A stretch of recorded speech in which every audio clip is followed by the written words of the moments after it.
Okay, it is preparing to stream.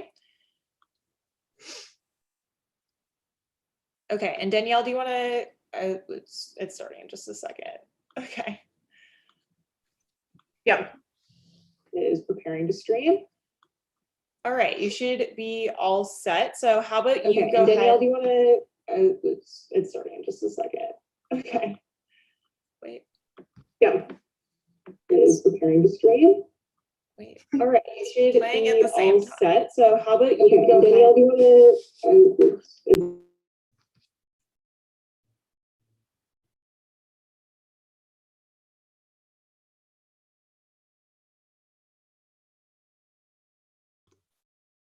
Yeah, I think we're good. Okay, we're all set now.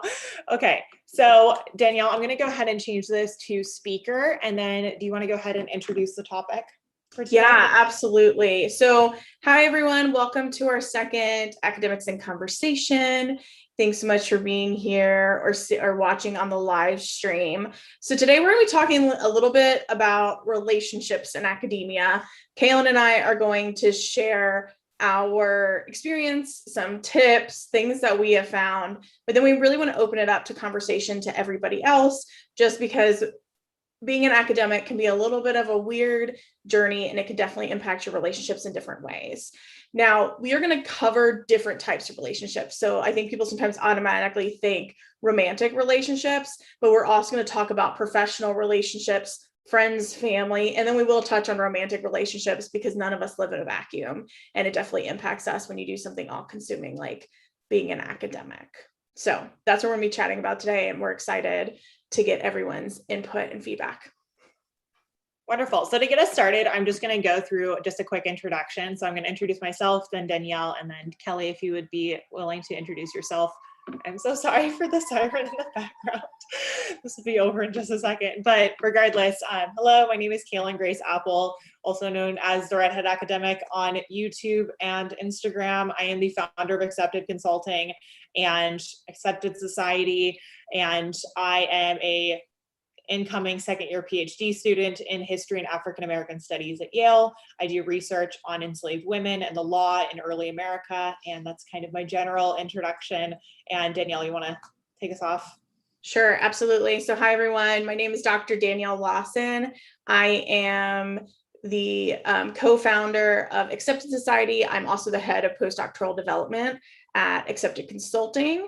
And I also work as an associate graduate admissions consultant for Accepted Consulting, specifically in STEM and social sciences and that overlap. But I am an assistant professor at Penn State University. So in State College, Pennsylvania, I'm going into my second year. And I research broadly things like intergenerational learning, so how relationships between people of two different generations can impact each other, particularly when it comes to complex environmental topics, and how it can be, those relationships can then be used as social justice tools to help our broader society. And so then Kelly, do you mind introducing yourself? Yeah, sure. So my name is Kelly. I just graduated this past spring with a degree in physics and applied math, and I'm heading off to UC Davis in the fall to pursue my PhD in applied math. And so my research interests are kind of numerical PDEs, so numerical partial differential equations, with kind of a interest in using math for other STEM fields. And I'm happy to be here as a member of Accepted Society. Awesome. Congratulations on graduating and moving. That's awesome. Well, thank you, Kelly, for joining us in today's conversation. I'm excited for us to just kind of like dive into it. So one kind of icebreaker question that we thought might get us going is, what was an important relationship that you've had along your academic journey? Kelly, do you want to go ahead and go ahead and go first? Yeah, I guess the relationship with one of my, advisors in undergrad. I had this professor, he wasn't my official advisor, but I had him as my, for 4 different classes in undergrad, and he kind of guided me through like the process of applying to PhD programs, the process of doing research in undergrad and applying to different RUs. And I guess his support, especially being like one of the, in STEM, there's a lot less females. So even though obviously still male mentor, he was very supportive of me and like helping me get there. So I really appreciated that. Wonderful. Yeah, academic advisors, I will say, play probably one of the most prominent roles in your overall academic journey, but my answer is slightly different. I definitely attribute a lot of my academic journey to my advisors and the mentors that I've had along the way, but I would actually look at my friendships and say that that was the one kind of supportive network that has kept me going and has really pushed me. I have a friend in particular, her name is Chloe. We lived together in college, and I truly don't believe I would have pursued higher education and like specifically postgraduate study had it not been for my friendship with her. We really pushed each other to achieve what we wanted out of our academic experience. So I had the kind of option of doing a voluntary honors thesis in undergrad, and beyond my professor, she was really the one that said I should do it and that it was a good idea for me. And it really was. And that thesis ended up being kind of like my meal ticket into graduate school, not only at Oxford, but specifically at Yale. And so I would say that the relationship that I think of the most are the friendships that I've kind of developed along the way. And even now, I truly don't know how I would have made it through this last year with COVID and with being online had it not been for the friendships that I developed, not only with people that I had known prior to COVID, but through relationships that I've developed online, relationships that I've developed with the members of Accepted, not only of our team, but the people that attend the accountability workshops in particular. The accountability workshops really have been very good for me. So I will say that those relationships are what I think of first and foremost. But what about you, Danielle? Yeah, absolutely. So I definitely agree with what you said, Kelly, like, anyone that's in that like advisor role, and then definitely agree with you, Kaelyn, too, in terms of like friendships being so important. But I was trying to think of something just like different, like a different relationship that I had during my academic journey that was really important. And the person that comes to mind, her name is Dr. Kim Bush. She is a associate teaching professor at NC State University. NC State's where I got my PhD, and it's where I did my postdoc. And she is what helped keep me afloat during my postdoc. I attribute the fact that I'm here today and even believe in myself at all as a woman in the academy because of her. She is, older, she's much more experienced, and she's been doing this for a long time. But I think she was just like the first one that really saw me as like, you've done this, you've gotten your PhD, even though you're in the same department, and I believe in you and you have something to offer. And that's not to say that the other people in my department weren't doing that, but it was just because it was all in my head, my own imposter syndrome, 150%. But she was someone that I felt like from day one, I was just comfortable with her to have those conversations. And I didn't feel like I had to put on a front with her and that I was trying to prove something. So I still talk to her to this day, and I will text back and forth with her. I just love her so much. She's become one of my dear friends and mentors. I don't even know if she knows how much she has meant to me. She taught me how to teach well. Her and I were teaching together when COVID hit. And so really I learned how to teach online because of her. And so she's just someone who sticks out in my mind as a really important relationship. She just happened, like I said, be another professor in the department that I had been working in. I'm actually going to switch us to gallery view, just so as we have this conversation, we can all see each other. And so I guess that's a good segue into the types of professional relationships that are built in the academy. So beyond advisors, I would say like kind of corresponding committee members and other people within the department can also play a very large role. I would say this very much depends on the way that your program is structured. In undergrad, my thesis was just with one advisor, whereas in graduate school, you often have a committee of people that you're kind of in contact with at all times. So those relationships may vary, but we wanted to kind of like question the way that we think about relationships in the academy at large, and thinking about not only the people that are very directly tied to your research, but the other types of relationships in the department, say with admins or professional organizations that offer grant funding, the relationships you have with librarians. Like librarians are a huge deal for me. staff that are perhaps working in a lab or otherwise in your department or in corresponding departments. So that's one thing that I wanted to touch on a little bit. But there was one relationship in particular in undergrad, which has like continued to be an important relationship to me. It was a professor that I met it was literally the first class I ever took at UCLA. His name was Dr. Kyle Mays. And he was the first professor at UCLA, or ever, honestly, to ever float the idea of doing a PhD. And he did Afro-Indigenous history, and he's just truly just brilliant scholar all around. He's very young. He had just finished his postdoc and was starting as an assistant professor that first class when I met him. And since then, he has been there to answer any of my questions about admissions, about research, about getting funding, about going to conferences, etc. And I really appreciated having relationships in the academy that were a little bit where the professors were perhaps even a little bit younger and who had like just gone through the process and were a little bit closer to the experiences that I was having at that given time, and who may perhaps also have been first generation PhD students or first generation graduate students or even college students, because oftentimes I found with the kind of older generation of professors, and I'm sure we can talk about this all day long, that their experience is going to be slightly different than ours, and the way that we seek to kind of navigate these spaces will vary. And I found that the professors that were as close to like fresh out of grad school as you can get were the ones that I found to be the most kind of directly supportive in a little bit more of an emotional way rather than just a purely professional way. And, that kind of like makes me think, Kaelyn, like, particularly when it comes to, well, just like all levels of academic life, but then particularly once you're in graduate school, at least in my experience, that, I think of that old adage, like it takes a village, typically when you're talking about raising a child, it takes a village to raise a child, but it takes a village really to make it through grad school. And those professional relationships in the academy are so, so, so important.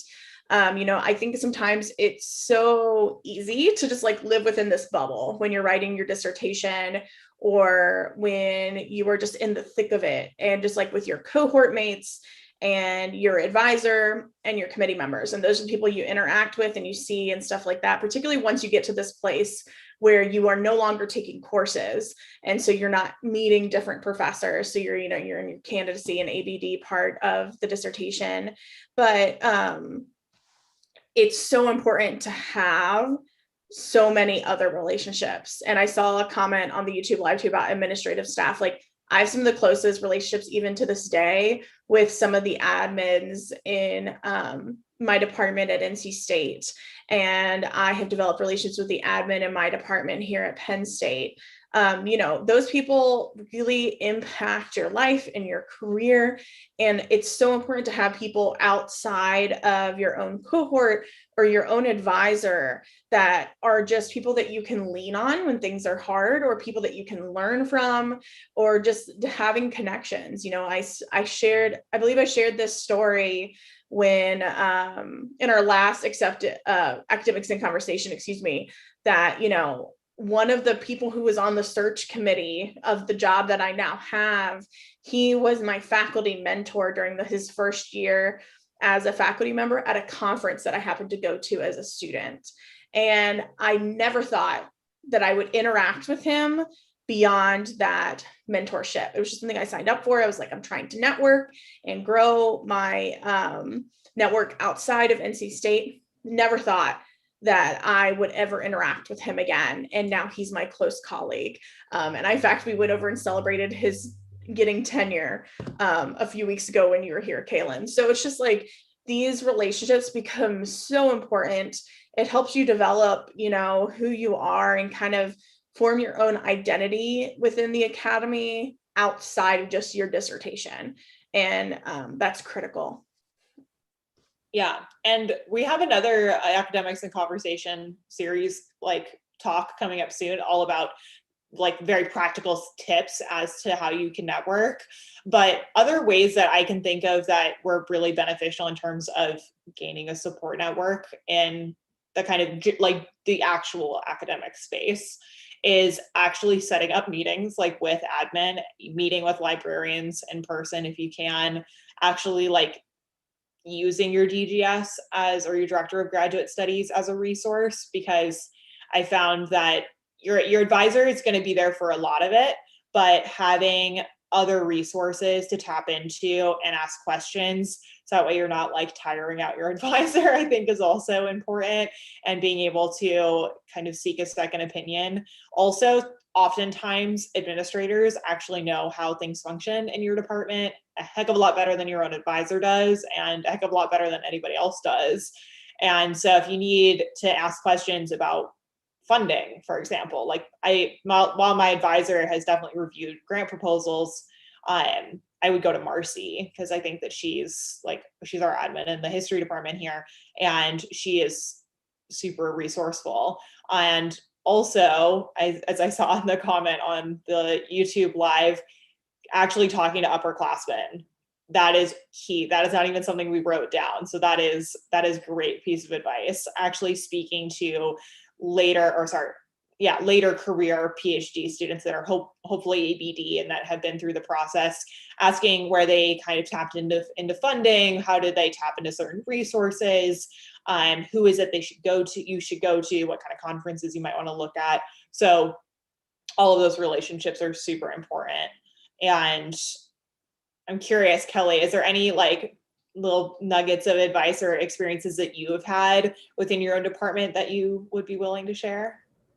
It wasn't actually within my department, but I was part of the scholarship program in undergrad, and the advisor for that program, it was actually her first year when I was a freshman, so they had just switched advisors, and she was actually an English professor, so totally different from my field of study, but she was like the most helpful person throughout undergrad for me. Like I would, even for just personal things, I would go to her, and she was just like great to be there, just helping me through undergrad. And her husband actually worked in the physics department, so nice connection for me there. But yeah, I think also like kind of in the space of sanity, like mental health in the academy, having relationships that don't kind of like require anything of you, that you can just kind of go to. I had a professor too, actually, that were not really in my field of study. There was one in particular, the infamous legendary Joan Watt at UCLA. She did like Civil War, late 19th century history. And so very much out of my time period, but she was someone I would go to during office hours and talk to her about like my anxieties about my thesis, or about graduate school, or what it is I wanted to do with my career. And I will never forget, there was one time I was sitting in her office, and I don't remember where this conversation came out of, but I remember her giving me this long talk about pursuing the academic profession and like defining your own way in the academy and creating your own style of lecturing and create like thinking of your own voice. And I remember that particular advice like has always stuck with me, and thinking about how you present yourself. And she talked about how she had gone to teach her first class at UCLA and was like dripping sweat because she was so nervous, and having that context and knowing that like somebody I really looked up to, who wasn't even my advisor, wasn't somebody like who was going to necessarily be a direct contributor to my thesis or any of the other projects I was working on, she ended up being one of the most important kind of connections that I had at UCLA, and somebody that actually connected me with one of my best friends. I was sitting in class one day, I got there early, and there was this guy sitting in the second row, and she was like, "You guys always show up for the class early. You should know each other." She's like, "Kaelyn, meet Zach. Zach, meet Kaelyn." And then we became like the best of friends. We went to Cambridge together. He's now at George Washington. And so like, I don't know. I just think that the kind of professional relationships that you build in the academy go far beyond the kind of just general advisor, student, or even committee relationships. And I think that that's really special. Absolutely. I even tell my students now to form relationships with people that don't have a direct decision in whether or not you're getting your master's or your PhD. It's those people that it removes that pressure. You don't necessarily feel like you have to perform for them. And, you know, typically, I mean, of course, you find people that you trust, right? That it's just like with anyone else, but just someone who's outside the person who is who checks those boxes, quote unquote, and gives you your degree at the end of the day. Absolutely. Do you want to introduce the next topic? Sure. So the next one is always fun. I apologize for the air conditioning sound in the background, but friends and family. So this one is interesting, and I am intrigued to even hear from your experiences, Kelly. I know Kaelyn and I have our own experiences, as well as people on YouTube. If there's anyone in here who has something that they want to share too. Relationships with friends and family can be really hard, particularly when you're in academia. You know, it's no lie. I don't want to lie to anyone and tell them like that it's not a isolating experience. It 100% can be. And it's not because people don't want to understand, but it's hard to or it's really easy to forget that when you are surrounded by academics day in and day out, and you're living in this bubble, that being an academic and identifying yourself as an academic, you're in a very small percentage of people in the country, particularly if you're a woman who's an academic, and even more so if you're a woman of color in the academy who's an academic. Like, we're talking very small percentage numbers. And, you know, Kelly, for you, I'm sure you can relate, just like being in the STEM field as a woman too. And so it can just be very isolating because people don't understand, or they don't understand that you're not just a student, you're kind of like, you are working at the same time too. But, you know, it's really important to still have, when it comes to both friendships and family members, if those relationships are safe for you to have those relationships outside of the academy. Because even though we are academics, we are 100% people too. Like, we aren't just academics, unless someone wants to define themselves that way. That is totally fine. But if you don't want to, that's okay too. And having people that, one, aren't in your department, so maybe grad students in other departments who understand what you're going through, but it's not someone that you ever feel like you are competing with, or that are going to help you go into a negativity spiral about a situation, but just get it. That's really healthy. But then having people who aren't academics also, that way you can just have that separation from something that can be so all-consuming. But it's important to set boundaries too, you know. It's important for people to understand that you don't necessarily want to talk about things all the time, or that you need to do work, and that you love them and that you want to spend time with them. But I need to be able to do this. It has nothing against you. It's not that I don't want to spend time with you, but this is what I have to do. And also understanding that sometimes things will change and friendships will grow and will diverge because of being an academic, and then some will grow stronger. Same thing with family members, and that's totally fine. Kaelyn, do you have anything you want to add? Yeah, well, there was one comment in particular in the chat that said something about chosen families, and I have a very close relationship with my family, but oftentimes I feel like, especially because I'm the only one in my family besides my father who's gone to college, that what I'm doing is very foreign and very confusing to people. And like you said, not quite understanding whether to define it as a job or that you're in school, because it's both, and try to figure out how to navigate what it is that you do in simplistic terms is also, I find, challenging. But in terms of chosen families, I had a group of friends at Oxford in particular that this comment just reminded me of immediately. So I had a group of friends at Oxford, which was unlike any other type of relationship I've ever had, because it was a group of 5 or 6 of us, and it was men and women, and we were all in various fields. I think James and I were both in history. Charlie was a computer scientist. We've got Ellie, who was a classicist. We had Franny, who did music. And then we also had Ash, who was from Egypt, and she focused on political science. And so we're all in various fields. And oftentimes in the American Academy, you would not interact with those people because of the way that like housing is structured and the way that like the just general structure of the academy is set up. But the college experience at Oxford really allowed for those types of relationships to take place. And so I had this really big friend group from various fields of study, in which case they understood being an academic, they understood the rigor and the demands and the types of relationships you had with your advisors and the types of classes that you were required to take and the types of hours you were going to have to work. And they understood it and were working alongside you, but on very different things. And being able to also speak about your work out loud also has a particular value, especially in my experience, which is why I think this year has been so difficult. And being able to speak about your subject out loud to people in your field is one thing, because obviously they understand the literature and they understand kind of what it is you're doing. But there's also a lot of kind of interdisciplinary value when you go to somebody that's not in your field, but also does understand actual academic work. Because oftentimes, like if I'm trying to like spiel about my work to my sister or something, she might not understand, and it's not that she doesn't want to try, it's just that it's not within her context.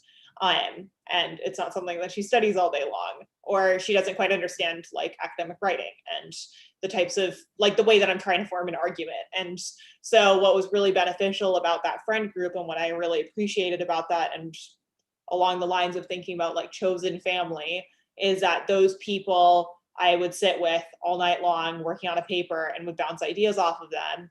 And they're coming from an entirely different field, but they understand what it is you're seeking to do. They understand how it is that you're structuring an argument or a paper.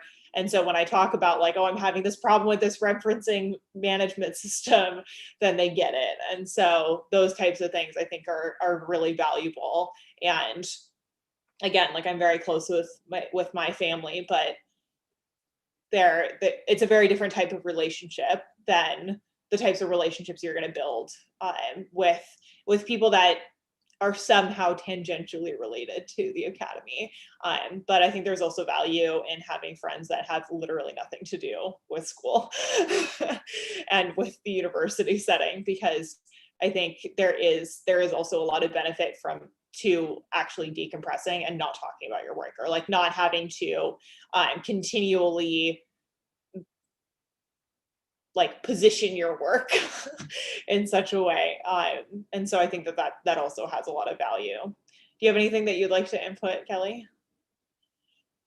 Well, I haven't experienced like the grad school setting, so I can't really speak to the undergrad, but I guess like the scholarship program I was mentioning before, it was made of everyone of different majors. So I see where like Kaelyn is coming from, and that different majors is extremely helpful. And I lived with people mostly all throughout undergrad that did not have, I think one of them was a math major, but mostly different majors. My closest friend was a graphic designer, so totally different fields, and her goals were totally different than mine. But it was nice to kind of have those, just not being able to talk about school sometimes is always nice. So yeah. And how would you say is your kind of your relationship talking about your work in a home setting with your family? Overall, it's pretty good for me. Both my parents actually have master's degrees, so they both were in PhD programs at one point. And now my mom is a teacher at a community college, so like we're kind of in that still same academic setting. It's a little different, but I'm lucky in that my family definitely gets it. Wonderful. What does your mom teach? She teaches math, so. Yes. Wonderful. There was also a comment that said pets, which I really appreciate, as I've got little Moo back here. I just adopted a cat, so. Oh, wonderful. Yes. Yeah, I couldn't have made it through this last year without her. So that is another relationship that is also very near and dear to my heart. And now the next one we're going to talk about, getting a little steamy up in here, romantic relationships in the grad school.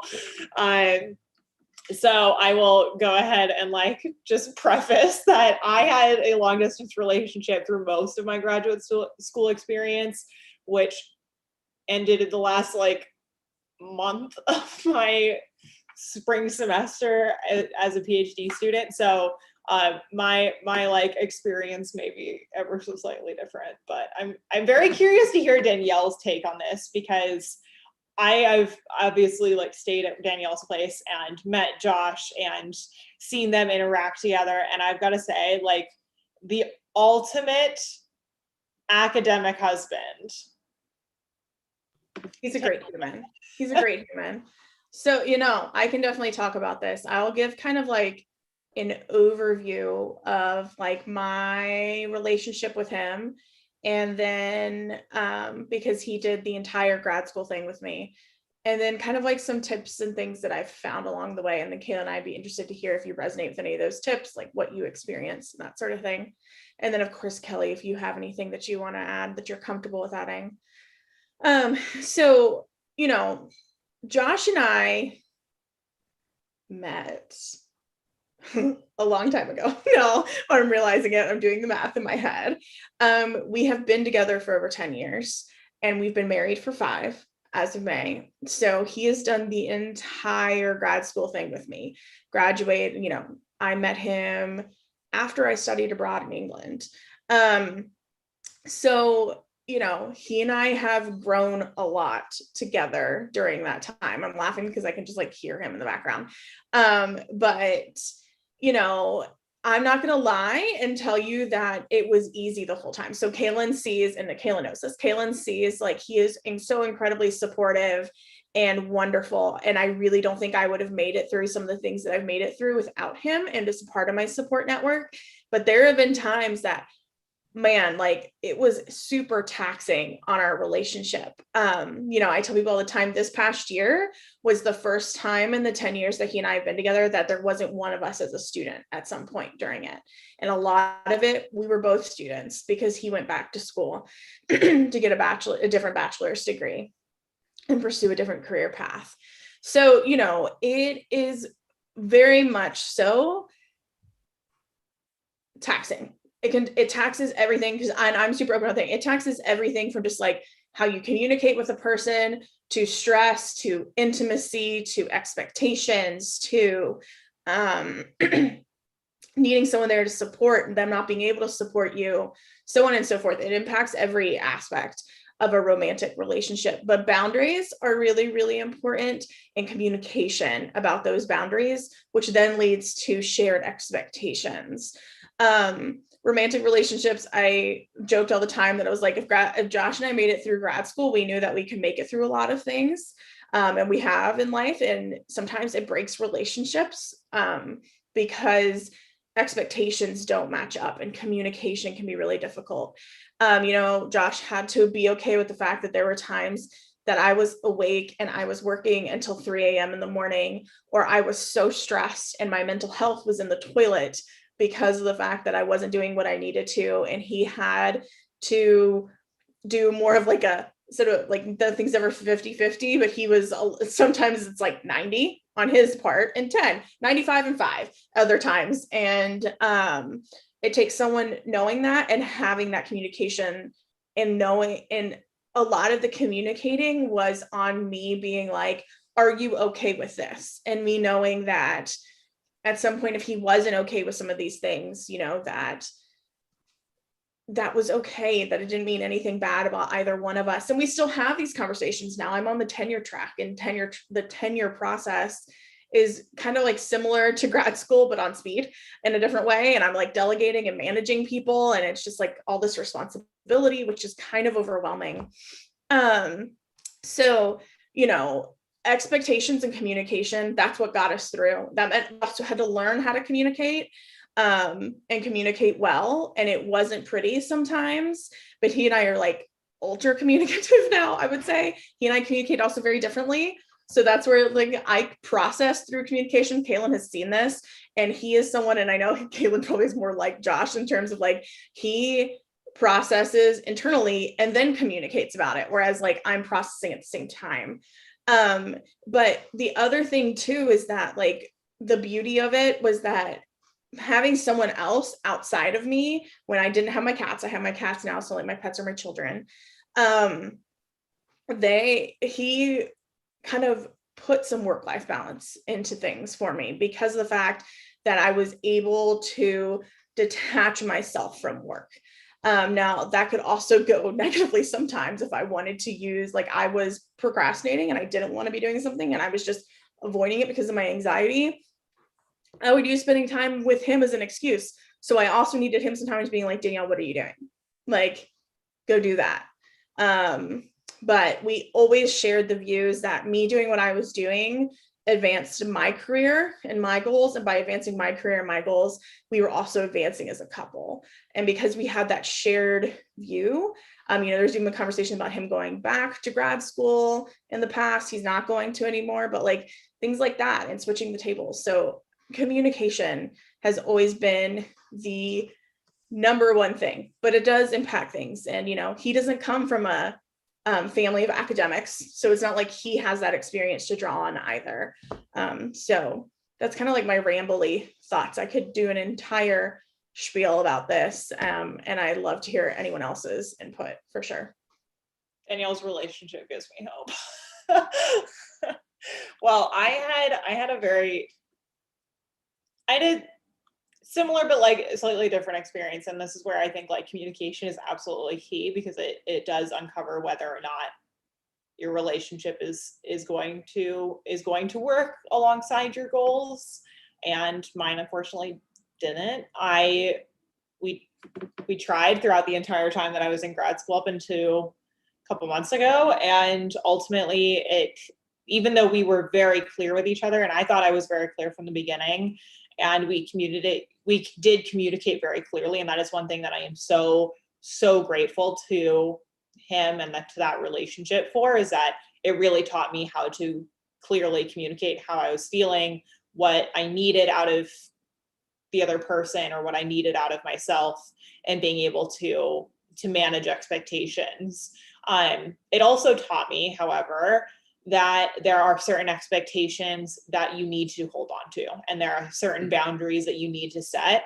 And if there is something that somehow is against your value system about how you view yourself, or how you want to manage your time, or what type of relationships that you want to have beyond your romantic relationship, then I think that communication also leads to uncovering a lot of things that perhaps may lead one to recognize that that relationship is not meant to work.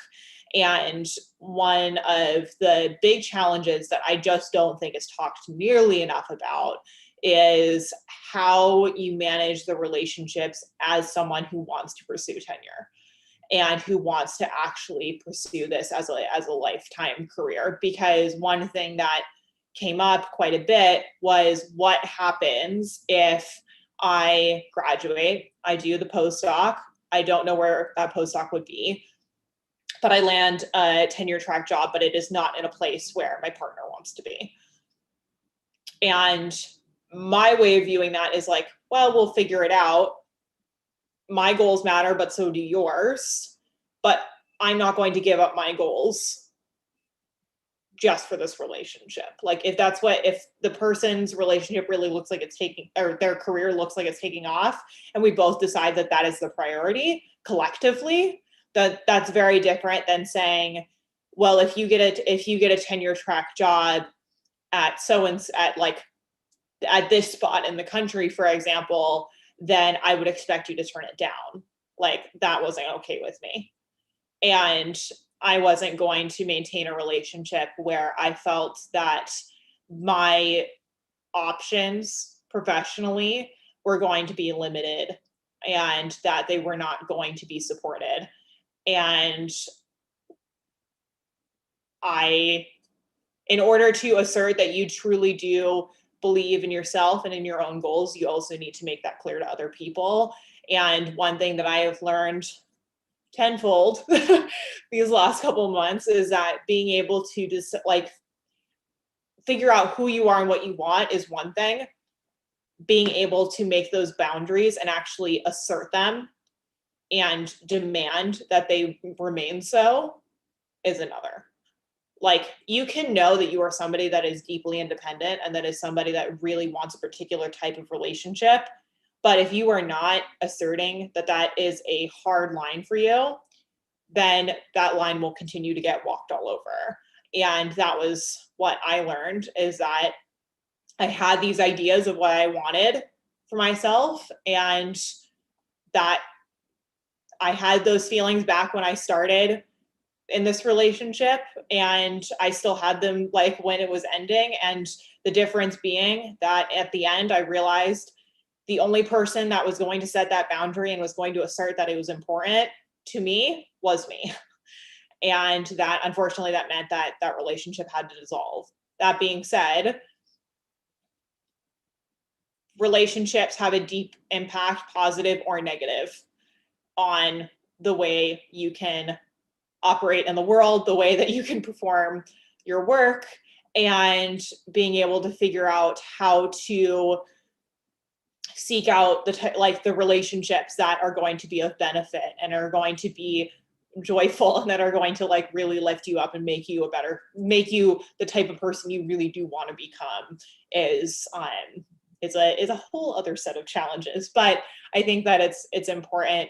That's why I wanted to like talk specifically about this like romantic relationships in today's series, because we have like two very opposite sides of the spectrum, or like they're not actually that opposite. Like, as I felt like my relationship, we did communicate very clearly and we were very open and honest with each other. But at the end of the day, the difference was that I was being open and honest, but I was not asserting that that boundary was a hard limit. And that was what needed to be done. And that was what led to that relationship not working out. And it's overall, I think that like it was a healthy one, mostly. There were some things that like definitely could have changed, but ultimately I feel like I did have somebody that I went through this process with and who was generally supportive of what I was doing in the moment, but I could see that it was going to be an issue with where I wanted to be in the future. And being able to establish that and figure out how to set those boundaries and what those boundaries mean for you, it takes time. And I want to highlight something that, there's a good conversation happening in the chat right now about therapy and setting boundaries and people's experiences. And I want to I know we're going to have a whole conversation about mental health, but I want to make sure that I highlight the fact that Josh and I didn't learn to communicate and stuff like that just magically on our own. It took multiple years of therapy for me, for him, and us learning to share what our boundaries were and what we wanted. A perfect example, and I don't share this with a lot of people, but I think it's important to be vulnerable and open about these topics, is that, just to give the context, Josh is 7 years older than me. And, that has implications about things in life and life steps in terms of things like kids and stuff like that. We got married when I was 25 years old. And at the time I thought I really wanted kids. And now I'm in this 10-year track wheel. I know how I am. I know what my mental health is like, and kids can't be a priority for me right now. So that's something I had to have a conversation with him. I had to talk to a therapist about and be like, and be very vulnerable with him and put that, set that boundary that I can't do this right now for me. And that also means I don't know if I ever can. And knowing that meant that if he wanted to walk away, that was 100% okay, that we can want different things and set those boundaries. So I bring that up to show it impacts all different parts of our lives. And it's just important to have these topics. And, Kaelyn, you mentioned the whole thing like the 10-year track job. I was offered a 10-year track job before this one. That's another story for another time. I don't want to waste everyone's time because it's just so important for us to get everyone's input. But, I ultimately turned it down because of things that happened and it just wasn't the right fit for me. But it was also because at that institution and where it was, Josh would not have been able to find a job. And the package that I got, the offer that I got, would not have sustained both of us. It just wasn't going to. And so I made the choice, and he and I both made the choice collectively, that when I applied for jobs the second time around, and thankfully luck and timing worked out that I got this one. Like, yes, skills is a part of it, but luck's also a huge part of the academic job market. That it worked out that I would only apply to jobs that I knew that he like potentially would want to live to and could find a job, because of the fact that that's just the stage of life that we were in. You know, he has had to get a new job because of us moving here, and he's okay with that because of COVID, namely, was what it was. But he and I have also had conversations that there are certain opportunities that might be offered to him in this new job and this new role 5 years down the road. And if that meant we had to move, but it was the best thing for both of us collectively, then we would move and I would decide later. But we knew when it came to me finding my first tenure track position that a lot of it was going to be me finding somewhere, and then he came along with me.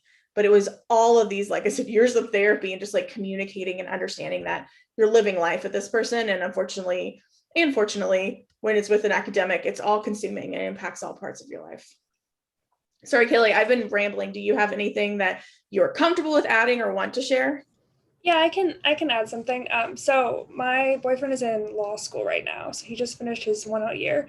And well, so first of all, the last year was incredibly difficult for both of us because we both lived with immunocompromised people. So we didn't see each other for 15 months, I think, which was very hard. Hopefully not go through that again. So having that during his like first year of law school was not the ideal situation. But I will like reemphasize what everyone else has said, and like that therapy is like definitely the most helpful thing that you could do. And I guess the thing that we just called each other once a night because he was so busy and had, so much work, and that was that. But, we made it work. And now luckily we're going to be living 30 minutes away from each other, so not as far. But I guess like the one boundary that I know for the future is that he's going to take the bar in California, which means I'm limited to staying in California, which I'm happy with because my family's from California, his family's from California. And California is a very big state. So luckily there's a lot of places, but that's just something that like I know and we've known this whole time just because but we've had to have conversations of, hey, I know you want to live in Northern California, but there's more opportunities in Southern California for me. So we might have to move to Southern. He's like, so just compromising of that and knowing that, yes, his geographic location, he met with something smaller, but at least we can kind of find a compromise that works for both of us, hopefully in the future. Yeah. And I think that the concept of compromise is one thing that I think is also important to discuss. Because I used to think that you always needed to compromise. That there was if in order to be with the other person, that compromise was just something that was you absolutely had to do. And what I realized in my last relationship was that there are times when you do absolutely need to compromise if you want to be with that person, you want to make that relationship work, and that is someone you really want to commit yourself to. And I realized that at the end of the day, the compromise of my career and the way that I wanted to run my career was not something I was willing to compromise on. That was not something I was willing to give up. And I think that also being able to honestly say to yourself, this is something I am willing to do for my partner. And there was a lot I was willing to do for my partner, but denying myself the opportunity to pursue the thing that I've been after for my entire academic career is not something I was willing to compromise on. And beyond that, Jess had in the chat had mentioned something about dating, and particularly people finding the PhD intimidating, I guess. So I have very limited experience with this because I just started dating again. But I will say that as you further yourself in your academic career, your professional career, whatever you're essentially asserting yourself as a woman in a male dominated space, which is pretty much all spaces, that your pool of men who you attract and are attracted to slims. But I think it's just a matter of knowing what it is you're looking for and what it is that how you view yourself. And that was one other thing that Jess had mentioned in the chat was being how you allow those interactions to change your perceptions of self. And this is obviously better like easier said than done, right? Like if somebody is unwilling to like kind of meet you at your level, being able to like learn to essentially say, well, then in that case, this isn't for me, is hard, especially when you really like the person. And I've definitely, in previous situations, not as of late, but in previous situations, I've definitely had interactions where I really did like the person, but they were not particularly fond of the type of hours that I kept up with my schoolwork. And that is that is part of dating as a millennial woman or dating in general. And being able to like assert that you are an independent person who is smart and has their own ideas of things is definitely something that may challenge the dating pool. And just to follow up, right? It's not just the experience, you know, Kaelyn, you share the experience like with as a millennial woman, but I think just like millennial people, right? Since gender is so fluid and sexuality is so fluid, and so gender identity is so fluid, but I think just in general, sometimes people are intimidated by things that they don't know. There is an aspect of like masculinity and, you know, fear of it, but I think too, just like not knowing can propagate a lot of fear. And once again, it's that whole thing we forget, I think sometimes. I'm speaking we generally. So I hope I'm not speaking for anyone who doesn't share this opinion, but just 100% that it's really easy to forget that what we're doing is a very unique experience when you're surrounded by people all the time who are doing something similar, or who are an administrator who've been a PhD for forever, or just getting their master's or something like that. So I lived with my cousin when I was 19, and he was a PhD student in astrophysics at Stanford. And at the time, I did not understand what he did. And like, I also, at the time, I had zero interest in school. I was like, no, I was at that point in my life, I was like, I'm never going back to school. I'm a terrible student, etc. And I specifically remember like trying to talk to him about his work. And I always felt bad that he couldn't like have a real like conversation with me about it because it was very technical. And I was like, okay, so like, how was your day at work? Like, how was NASA? And he's like, I ran some code. Like, I don't really know how to like describe it to you. And I'm like, okay. And I just like, as the other person, like I've also been the person on kind of like the receiving end of that and being like, oh, like I wish I was able to engage in this conversation. Like I wish he could talk to me about the things that he's interested in. But I think it is one challenge specifically in the academy, the language that we use to describe our work. Also, it's a bit coded, like the way that we interact with one another, and the types of language we use in particular can limit who can engage in that conversation, which I think is also another ill of the academy that we need to work against, especially in the way we write. But regardless, that's like just another random tangent. But I think, Kaelyn, what do you think? In the interest of time, so we want to make sure like we can maybe take some like rapid fire questions either from you, Kelly, or like the YouTube live if there's anyone who has it, or like please keep sharing your experiences. We could probably talk about this for like another additional hour and a half at least. Definitely, but we have 3 minutes. So if you have any other questions, please put them in the YouTube chat, or if Kelly, if you have anything that you'd like to add or any questions you have, please feel free. But let's see. I know that there's like a little bit of a lag with YouTube, so it takes a second for the message to go across. But we'll go ahead and wrap up today's session. Thank you, Kelly, for joining. And just to wrap up, Accepted Society, we are launching the templates for our premium and exclusive members. So that includes you, Kelly. And those are going to be going live July 1st. So we're getting those all prepared. We have a team meeting literally right after this to discuss the things that we are going to be working on for our members. So if you're looking to join, anybody on the live, Accepted Society, the links are all in the bio, but it essentially is a community of scholars, young professionals, etc., who just want to get together and be able to work together, to network together, as well as to join in on mentor calls and